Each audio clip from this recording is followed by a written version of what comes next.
Hello everyone, स्वागत है आपका हमारे प्यारे से चैनल बेंस पढ़ाई में। आज हम करेंगे अपना पाठ हरिहर काका। और ये एक बहुत दुखद स्टोरी है और शायद ऐसा आज भी काफी सारे इलाकों में होता है। तो हमें इस स्टोरी से एक लेसन लेना चाहिए कि हमें अपने बुजुर्गों के साथ रियल में बहुत स्नेह के साथ रहना चाहिए, ना कि किसी छल कपट का यूज हमें करना चाहिए, उन्हें परेशान नहीं करना चाहिए, क्योंकि आज हम उनके साथ ऐसा करेंगे तो कल को वही सेम चीज हमारे साथ होगी। ठीक है। और ये सब चीजें हमें इस कहानी में बताई गई है। तो आइए स्टार्ट करते हैं अपनी इस कहानी हरिहर काका के साथ। ठीक है। अगर आपको कोई भी डाउट है तो आप मुझे इंस्टाग्राम पे फॉलो करके डीएम कर सकते हो, और ये नोट्स चाहिए तो आपको टेलीग्राम पे मिल जाएंगे, वहां से आप डाउनलोड कर लेना।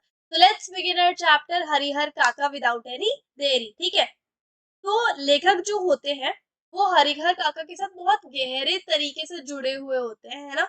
तो हरिहर काका के प्रति वो बहुत प्रेम से रहते हैं, उन्हें बहुत प्यार होता है हरिहर काका से, क्योंकि उनके बिहेवियर के कारण और उनके थॉट्स के कारण। अब उसके दो कारण थे। पहला कारण तो ये कि हरिहर काका जो है वो लेखक के पड़ोसी थे, और दूसरा कारण ये कि लेखक की माँ उन्हें बताती है कि जब लेखक छोटे थे ना, तो हरिहर काका उन्हें बहुत ज्यादा प्यार करते थे बचपन में। तो इसलिए लेखक जो है, इस कहानी के लेखक और हरिहर काका जो है वो आपस में बहुत ज्यादा कनेक्टेड होते हैं, है ना।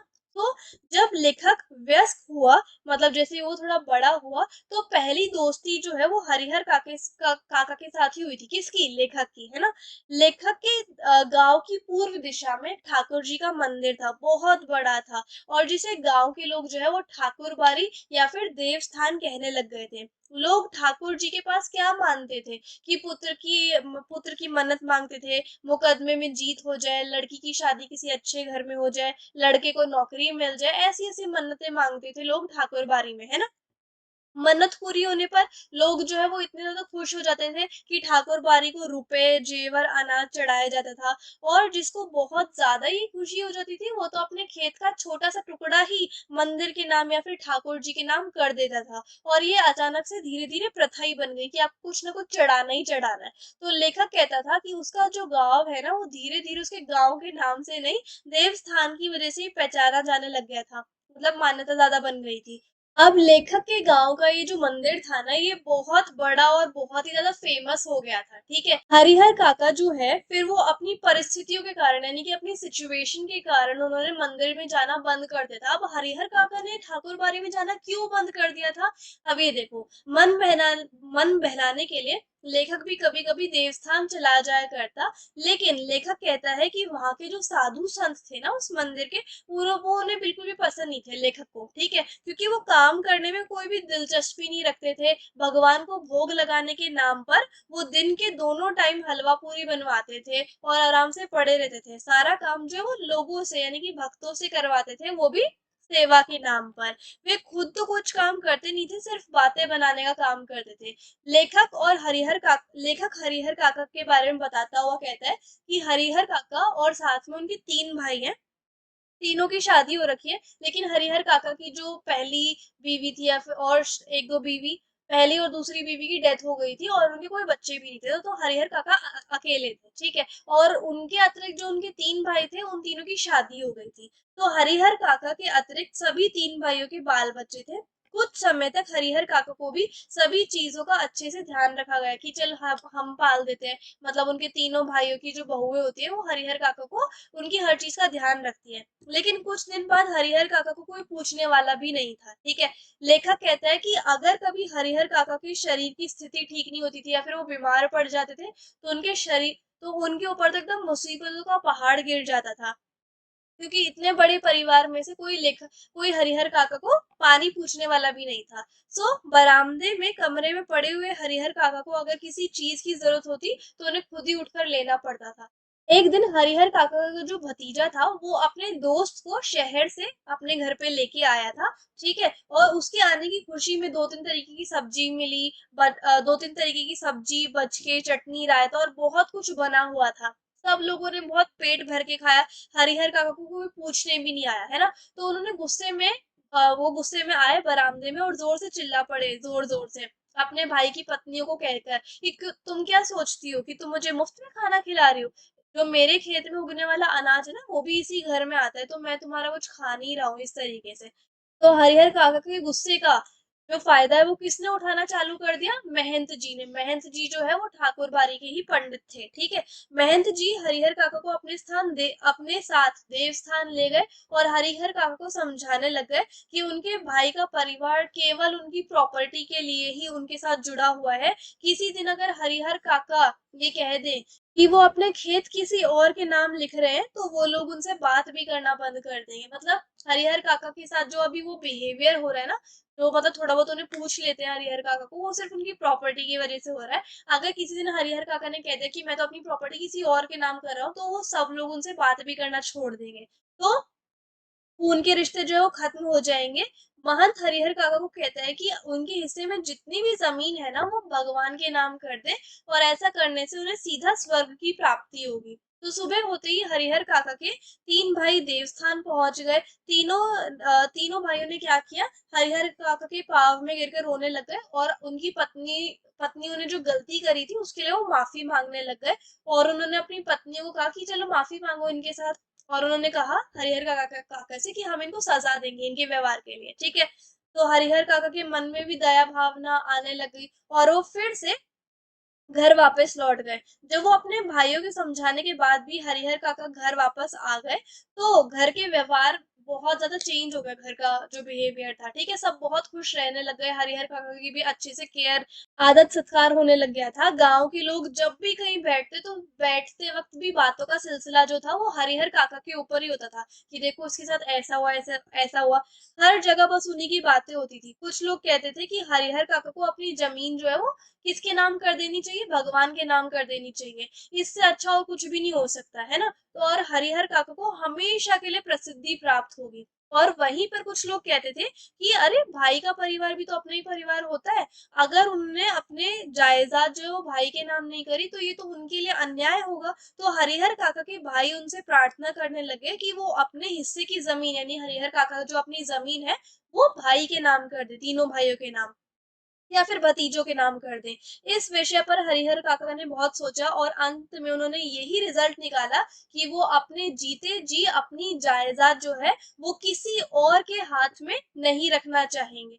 फिर चाहे वो अपना खुद का भाई हो या फिर मंदिर का महंत, वो किसी के नाम नहीं करेंगे अपनी ज़मीन। क्योंकि उन्होंने रियल लाइफ़ में बहुत सारे ऐसे लोग देखे अपने गाँव में भी, जिन्होंने अपनी ज़िंदगी में जीते जी अपनी जायदाद जो है वो रिश्तेदारों के नाम कर दी थी, लिखवा दी थी और उनके जीवन और फिर उन्हीं लोगों का जीवन जो है वो कुत्तों की तरह हो गया था। उन्हें कोई पूछने वाला भी नहीं था। तो हरिहर काका बिल्कुल भी पढ़े-लिखे नहीं थे, लेकिन वो अपने जीवन में एकदम से हुए बदलाव को उसके बाद जब उन्होंने ये फैसला सुना दिया ना, तो फिर हरिहर काका के जीवन में अलग-अलग बदलाव होने लग गए थे, ठीक है? और उन्होंने फैसला लिया कि वो अपनी ज़मीन भी किसी के नाम भी नहीं करेंगे। फिर लेखक क्या कहते हैं कि जैसे-जैसे समय बीत रहा था, महंत जी की परेशानियाँ बढ़ती जा रही थी। उन्हें लग रहा था कि उन्होंने हरिहर काका को फँसाने के लिए जो जाल फेंका था, उससे तो हरिहर काका निकल ही गए। मतलब जितना मैंने हरिहर काका को समझाया था कि तुम भगवान के नाम ज़मीन कर दो, तुम्हें स्वर्ग की प्राप्ति होगी, वो उस जाल से निकल गए हैं, है ना?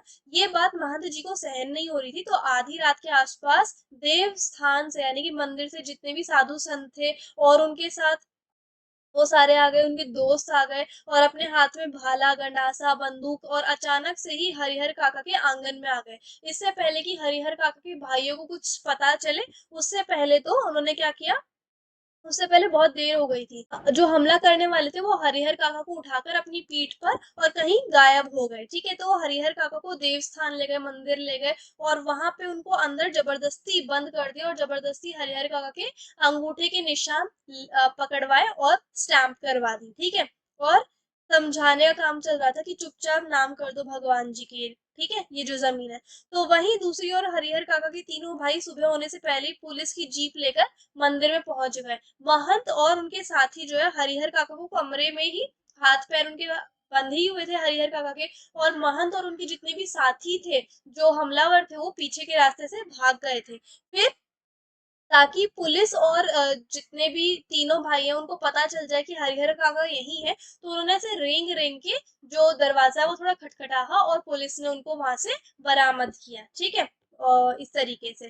फिर दरवाजा खोलकर हरिहर काका को बंधन से यानी कि जो बेड़ियां थी, जो रस्सी वस्सी थी, उनसे मुक्त किया गया। हरिहर काका ने पुलिस को बताया कि वो लोग उन्हें कमरे में इस तरह बांध कर गुप्त दरवाजे से, पीछे के दरवाजे से भाग गए और उन्होंने कुछ कागजों पर हरिहर काका के जबरदस्ती अंगूठे के निशान लिए हैं। ठीक है, तो ये सब बीत जाने के बाद हरिहर काका फिर से अपने भाइयों के परिवार के साथ रहने लग गए थे। 24 घंटे पहरा देने वाले लोग उनके साथ होते थे। ठीक है, यहाँ तक कि अगर हरिहर काका को किसी दूसरे गांव में जाना भी पड़ता था ना, तो हथियार के साथ 4-5 जने जो है उनके साथ जाने लग गए थे।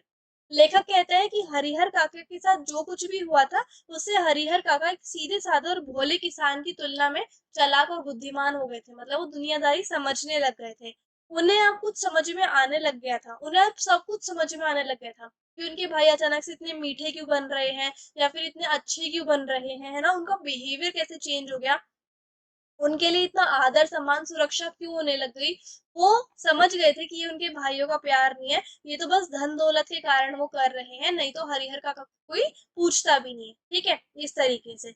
तो जब से हरिहर काका मंदिर से वापस आए हैं, उसी दिन से हरिहर काका के जितने भी भाई हैं वो और दूसरे जितने भी नाते रिश्तेदार हैं, वो यही हरिहर काका को समझा रहे हैं कि तुम ना कानूनी तरीके से ये जितनी भी जायदाद है वो अपने भतीजों के नाम कर दो, क्योंकि जब हरिहर काका अगर ऐसा नहीं करोगे तो महंत की तेज नजर है ही, वो तुम्हें फिर से ऐसे दुखी करेगा। ठीक है, और उन्होंने हरिहर काका को डांटना शुरू कर दिया और उन पे दबाव बनाना शुरू कर दिया। ठीक है, और वो हरिहर काका को समझा समझा के थक गए थे। फिर एक रात हरिहर काका के भाइयों ने भी ऐसा ही बिहेव करना स्टार्ट कर दिया जैसे महंत ने किया था। भाई जो है उन्हें धमकाते हुए कहते हैं कि खुशी-खुशी कागज पर जहाँ-जहाँ ज़रूरत है वहाँ पर अंगूठे के निशान लगा दो, नहीं तो हमें आता है, मार-मार कर करवाएँगे और वो यहीं पर तुम्हें अंदर गाड़ देंगे और गाँव वालों को तो पता भी नहीं चलेगा कि तुम्हारे साथ क्या हुआ। तो हरिहर काका के साथ अब उनके भाइयों की मारपीट शुरू हो गई थी। जब हरिहर काका अपने भाइयों का मुकाबला नहीं कर पाए, तो वो ज़ोर-ज़ोर से चिल्लाकर गाँव वाले लोगों को बुलाना चाहा उन्होंने। जब तक उनके भाइयों को ध्यान आया कि अरे हमें तो पहले इनके मुँह में कपड़ा ठूँस देना चाहिए था, कपड़े से इनका मुँह बंद कर देना चाहिए था, तब तक देर हो गई थी और गाँव के लोग जो है वो वहाँ पर आ गए थे, ठीक है? इस तरीके से हरिहर काका के परिवार और नाते रिश्तेदार के लोग जब तक गाँव वालों को समझाते कि ये उनका आपसी घर का मामला है, वो इससे दूर ही रहे। जैसे कि गाँव वाले भी इकट्ठे हो गए थे, तो इतना टाइम नहीं मिला घर वालों को ये बताने का कि ये तो हमारे आपसी घर का मामला है, तुम यहाँ से दूर रहो गाँव वालों। तो इतनी देर में तो महंत जी जो है, बहुत तेज़ी से पुलिस की जिप्सी ले आया कि ये देखो इनके साथ क्या कर रहे हैं हरिहर काका के साथ, इनके खुद के घर वाले, ठीक है? तो पुलिस ने पूरे घर की अच्छे से छानबीन की, तलाशी की और फिर घर के अंदर से हरिहर काका को बहुत बुरी हालत में लाया गया, ठीक है? और इतनी बुरी हालत तो हरिहर काका की मंदिर में नहीं हुई थी, जो महंत ने करी थी, ठीक है?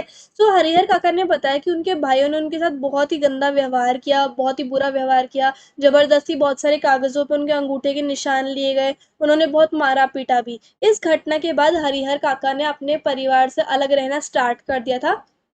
उन्हें उनकी सुरक्षा के लिए 4 राइफलधारी पुलिस के जवान मिले थे। आश्चर्य की बात तो ये है कि ये जो 4 राइफल वाले पुलिस उनके मिले थे ना, इस चीज़ के लिए महंत ने और उनके भाइयों ने बहुत सारे प्रयास किए थे।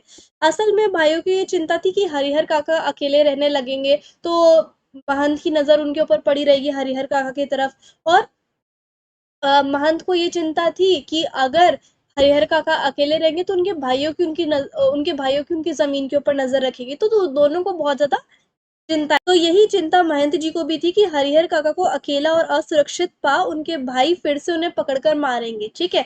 और ज़मीन को अपने नाम करवा लेंगे। तो लेखक कहता है कि हरिहर काका से जुड़ी खबरें जो है वो गाँव में फैलने लग गई थी। फिर जैसे-जैसे दिन बढ़ते गए, वैसे-वैसे डर का माहौल बनता रहा। सब लोग यही सोच रहे थे कि हरिहर काका ने अमृत तो पिया नहीं है, एक दिन तो उनकी डेथ होगी ही और जब वो मरेंगे, तो पूरे गाँव में तूफ़ान आ जाएगा क्योंकि महंत और हरिहर काका के परिवार के बीच ज़मीन किसको मिलेगी, इसको लेकर लड़ाई हो जाएगी, ठीक है? तो पुलिस के जवान जो है हरिहर काका के खर्चे पर खूब मौज-मस्ती से रह रहे थे। जिसका धन वह रहे उपास, खाने वाले करे विलास। अर्थात इसका क्या मतलब है कि हरिहर काका के पास धन था, लेकिन उनके लिए उसका कोई भी महत्व नहीं था, अब उसके लिए कोई भी इम्पोर्टेंस नहीं थी। पुलिस वाले बिना किसी कारण के ही हरिहर काका के धन पर मौज कर रहे थे। दोनों वक्त उसका भोग लगा रहे थे। तो इस तरीके से लास्ट में वो जो पैसा था वो सारा का सारा उसके ऊपर पुलिस जो है वो मौज कर रही थी। ठीक है, तो ये थी कहानी हमारे हरिहर काका की। एंड आई होप आपको मेरे पढ़ाने का तरीका और वीडियो अच्छी लगी होगी, आपको स्टोरी भी समझ में आई होगी। टेलीग्राम एंड इंस्टाग्राम पे जरूर फॉलो कर लेना, link is in the description box. So if you like the video and the explanation then please like share comment and subscribe the channel. Thank you so much.